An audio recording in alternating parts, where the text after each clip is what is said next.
Mikhail Aleksandrovich Bakunin. Mikhail Aleksandrovich Bakunin şoreşkereki uruse u damezraneri tevgera siyasi a anarşizma kolektiviste kudinabera salin 1804 u 1876 de jiyaye.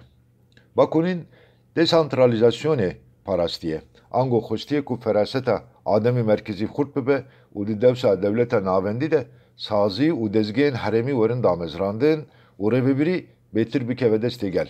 Wa xwestiye ku dewlet divê ji holê were rakirin. Li gor baweriya wî jiyan yekûna şaşiyên jeneger ên merive û ji bilî ezabekê wijdanî netû tişte. Dewlet jî mîna îcadekê Xwedê li ser serê mirovan hêza herî mezin a zordest e. Dîn, dinîtiyekê kolektîv e û berhemekê xirab a bîrêweriya girseyên bindest e. Dêr jî tavernayekê pîroz e û di bin banê wê de girseyên bindest derdên xwe ji bîr dikin.